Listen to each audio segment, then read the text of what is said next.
I was born to fish. It's an obsession that consumes my life. As a fishing journo and photographer, I go to the greatest lengths to get the shot.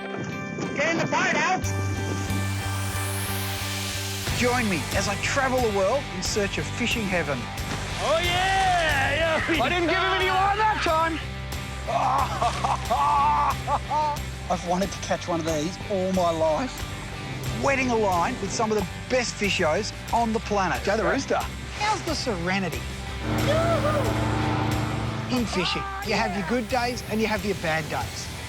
This is the ultimate bucket list for fishing. This is insane. The storms are going up around. Fishing is much more than just catching fish. Double. It's about sharing the adventure with your mates. You caught an Aussie. G'day, mate. I'm McGlashan, and this is Fishing with Mates.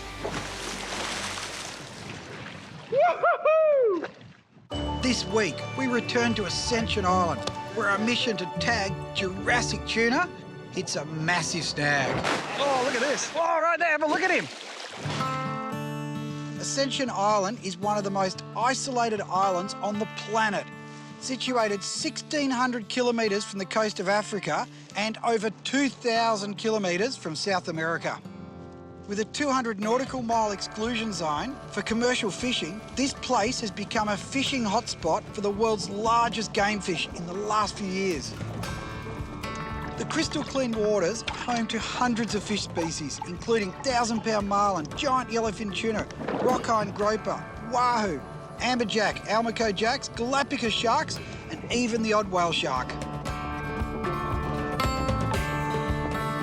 I've been here for just over a week with 3 of my Aussie fishing mates.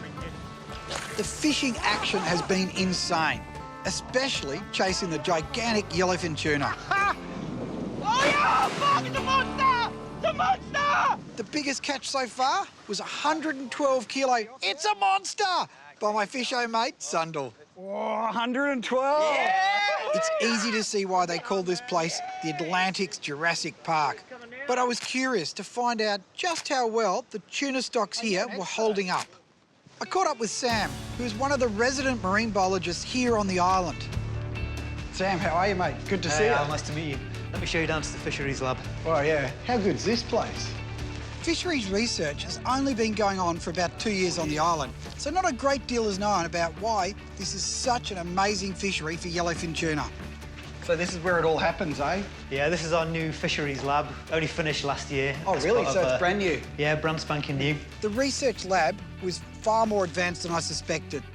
These guys are doing ageing, they're doing stomach contents and learning how old these fish are and all these vital things that we need to know about the yellowfin.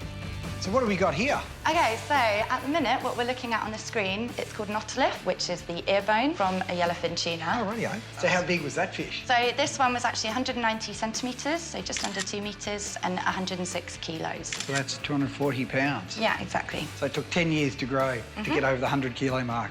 Yeah. The biggest hurdle facing Ascension's fisheries research is getting the tags into the tuna. But I know just the man for the job. Mate, I'm here to help. Give me some tags. Well, here's a bunch of streamer tags, and if you can get all of those out for us, we'd be much obliged. Done. Absolute Thanks, pleasure. Pleasure Go and fishing.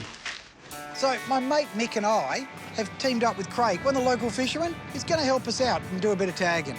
The fishing in general on Ascension is just, it's like nowhere else in the world. From every species we have here, we've got world records of. And, you know, it's just so plentiful, as you've seen over the last couple of days. It's just an untouched fishery. So we're heading out to sea, and then all of a sudden, Craig swings in the right-hander and goes back into the beach.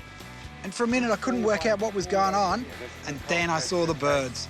It was chaos on the beach.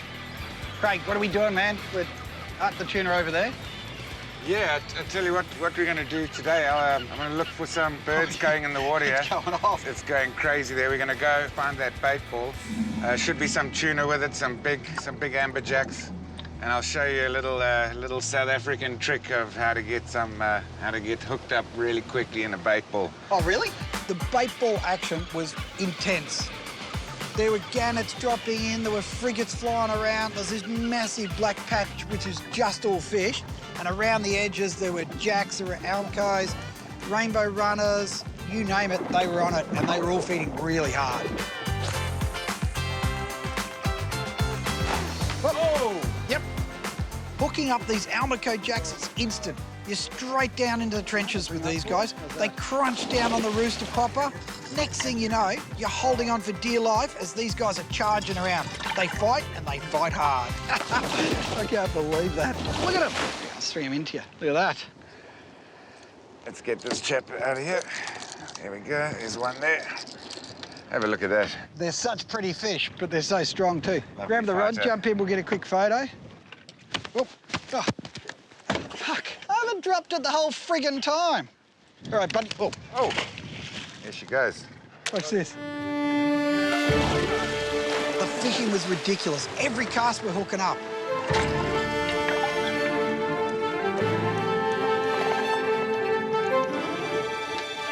So Craig starts telling me about this new technique, jig and drop. I thought he was about to start dancing or something. Right, this is the jig and drop. Elsa basically just got a treble hook, teardrop sinker at the bottom. I'm going to flick it into the shoal, try and snag myself a little bait fish. So drop him out there, let him go to the bottom. There, we're on the bottom. There we go. You can see there I've got one on. Got a bait fish on. Let's see if the predator comes now. That's a brilliant idea. Bait ready, presented in the water. In the hotspot too, straight into it. There we go. There we go. No friggin' way. Look at it, the jack, and he's bringing his mates up with him. It's a great technique, Al. I mean, it works fantastically when you can't reach the bait with a cast net. What an unreal technique. Look at that. What a pretty little fish. Off you go, buddy. All right, I'll do a gentle release.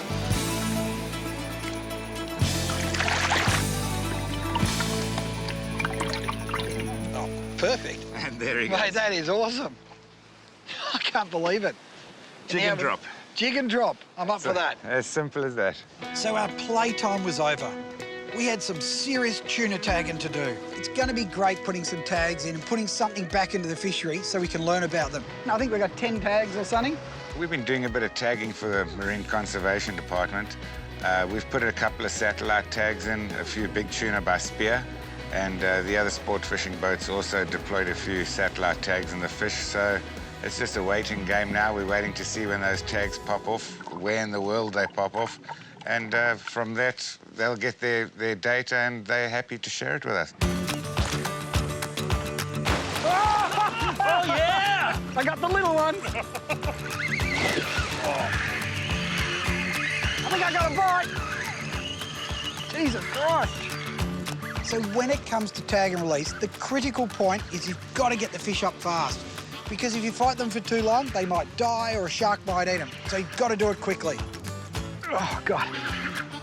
Woohoo! Come on, baby, give me a big one. Right, here we go. Tag number T029. Okie dokie. Tag into the hole. All righty, that's the first tag in, boys. Okay, we clear with the hook. All right, clear with the hook. Here we go, off you go. Look at that. One down, 9 to go. How good is that? Woohoo! The Craig's got this interesting theory with the tuna that they become semi-resident. Basically, they're travelling around out in the open ocean. They find Ascension, which is thousands of miles from anywhere, and of course it's got a food source, so why leave it? And it makes a lot of sense, because he's telling me that something like they're finding up to 30 triggerfish in the guts of a tuna, which pretty much says they're semi-resident or they just love eating triggers. That information is just, it's priceless out here. And I think for our fish stock, it's going to be an amazing thing when the tags start coming back and we find out where they're going. Done. Number one out of the way. And we've only got 9 to go. Mick, 9 more fish to catch, mate. Keep winding. It's really good tagging these fish because it'll help us understand their breeding and their migratory habits. Let's see if she takes it. We've got Get that number down. tag number T029. T31. T0035. Next tag is T34. T0029. We get the tag in quickly, get the hook out, and we get her straight back into the water. Oh, there's one. Oh, there's another one with him. Oh.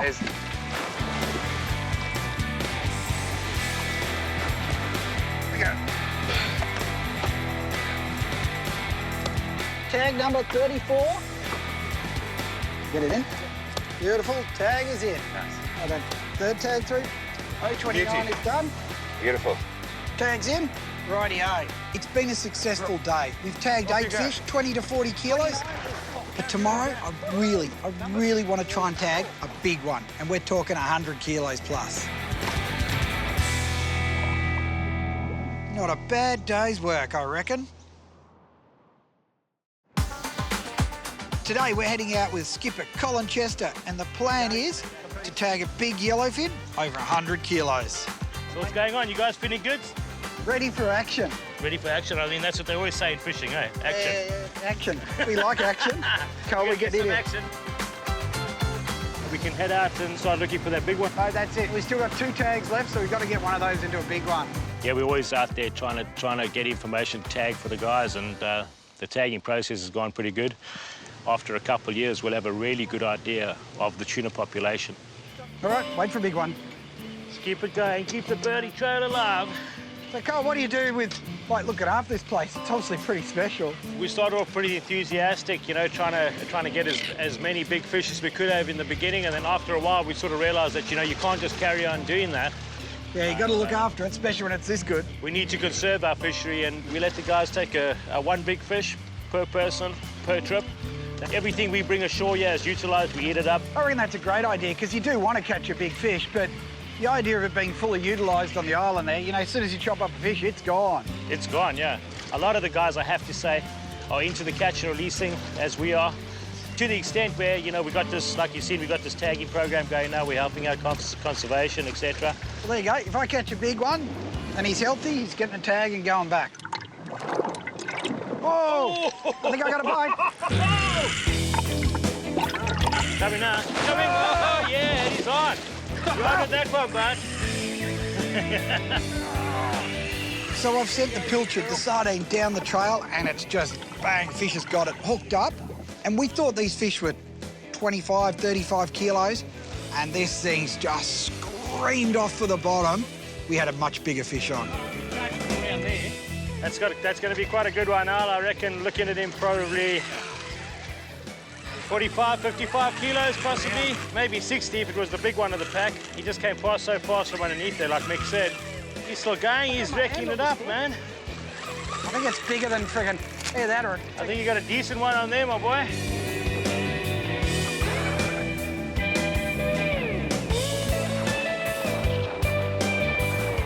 Oh, man. Oh, yeah, that's more, man. You're getting... That thing's starting to overheat. You said that was 40 kilos, right? Yes! This is the one thing I wanted to do more than anything. Until I hooked up. I could feel there's a lot of drag on him. I thought if he runs down and snaps off at the bottom, it doesn't matter. Oh, you fucking kid. Oh, there he goes, man, oh, man. Oh, man, I had some drag on that. Snapped 400 pound, 200 pound. Jesus. You know what that is? Shark. That's tiger shark, buddy. Shark ate it. Shark ate it. Oh, yeah. Look at this. Oh, right there, right there. Have a look at him. There's 2. Tigers, eh? Look at another one. Look at him right here. Oh, look at the fin coming right out. So suddenly there's a whole heap of sharks around. Now this instantly stops the fishing effort because we catch a tuna, it gets eaten. No point letting it go, the sharks are going to get it. I came to Ascension because there weren't that many sharks. You lied. It's not your everyday shark that you get around Ascension Island, that's for sure. Oh, man. Nick, I've got to get some footage of this. Can you jump in for me? So that only leaves one thing to do. Hey, Mick, how big are these sharks again? Jumping in. I'm a bit nervous. You know, there's some big sharks in the water.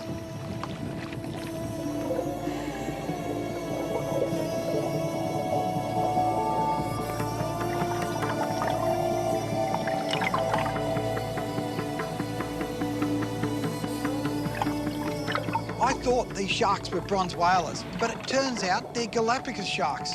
But they're still just as dangerous. Slip in the water, and it's instantly surreal. All the tuna are cruising around, the sharks vanish instantly, and then the big boy arrives. And I'm talking, this is the one. This is the biggest tuna I've ever seen.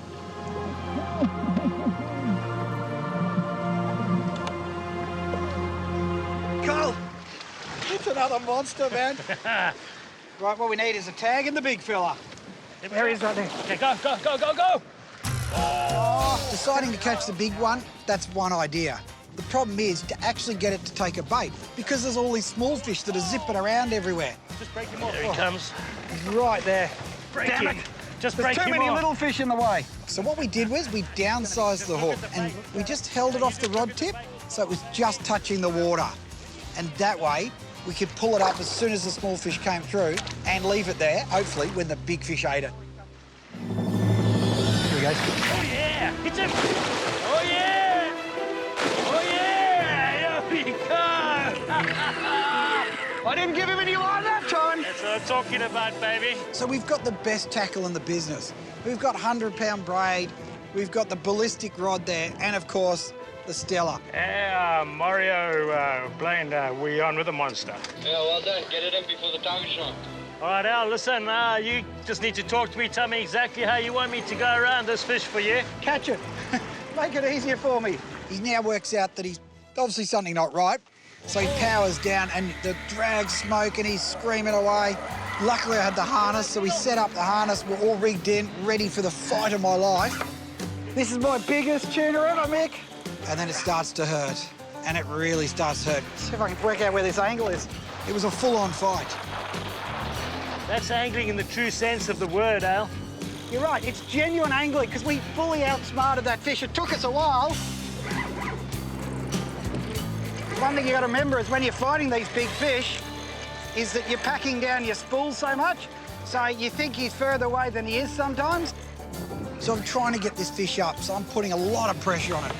You know, I'm really, really loading up on it, and then out of the blue, my harness snaps and explodes. Luckily, I didn't lose the rod, but now things have just got a whole lot harder. The harness snapped, the blade thing on it. Look at that, I've lost all that bloody power on him. It's all gone now. Should be two in there, eh? There's so much pressure I'm exerting on this fish that the harness blows up a little clip. No, other way, other way. Ready? And one more time. Hang on, that's it, that should be. We're just fighting this fish, we've almost got him up. And my cross harness that they're testing just blew up. I've got a real dilemma now. I've got to get this fish up, but I'm already fishing the gear to the max. How hard do I have to push this tackle? Because I've got to get him up. If I don't, he may die. So just over 2 hours in now, and it's going again. These things never give up. They never say die. It's going to test you to the limit, my friend. So we're in the heat of the battle, and I'm in the trenches fighting the fish of a lifetime, and my mates are there to support me. Have a look at this. No, they're not. I turn around, they're making lunch. Tally-o, old boy. Tally-o. Fishing's all about fishing with mates. I just got to find some that are nicer to me. Oh, I'm going to lose it if I don't get it soon. We're going to just, the reel seat's going to come off. I've been fighting this fish for over 2 hours. Desperately trying to get it up and get a tag in it, let it go. But the pain's starting to really set in now. It's really starting to hurt. Oh, it's such a beautiful fish. I just don't want to kill it. I don't want it to break off with all the gear or anything. Just want to get it up, put a tag in it and kick it in the ass. This is torture. They wanted me to torture my gear, but this is horrible. You got a big fish there, 280 plus pounds of Ascension brutality. I'm deliberately pushing the gear to its limit to see how stressed it can get.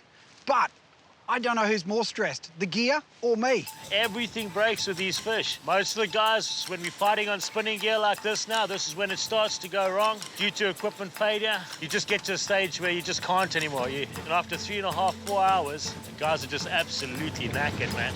You know, the most helpful thing Cole could do for me right now is shut the fuck up. Oh, he's not talking to us anymore. So I'm fishing the gear well beyond its limits. I've pushed everything up. I need to get this fish up.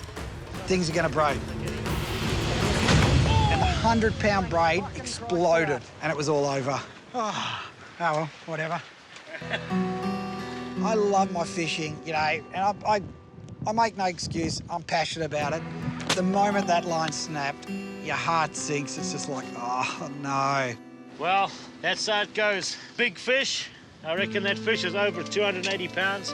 Forward and onward, chappos. Let's head for home, eh? What do you say? At the end of the day, I can only put respect to that fish that he won the day. Another day at the office, another couple of tuna, a few broken bits of equipment.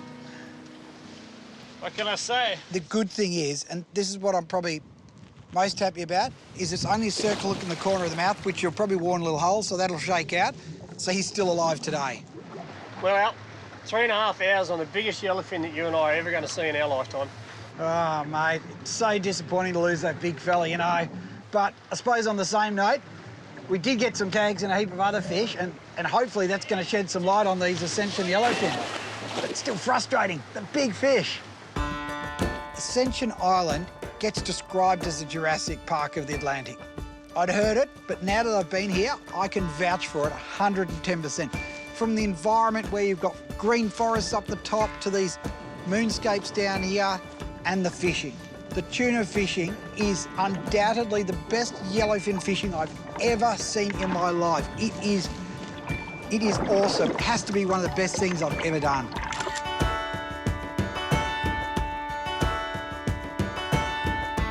You know this show's about fishing with mates, not bloody assholes. Yeah, more importantly, where do we go for a beer around here? Jeez, Al, put your clothes back on. Yeah, we don't want to see that. That's so cool. Well, unless you're a boatfish. You don't want to scare the fish. You're going to scare the fish. Like a walrus. Can you make tuna beer? Fish go, how they move around the island. And now and again you get shat on by birds. The fishing was... it's going to be love. It's not tuna, which means it's bloody good.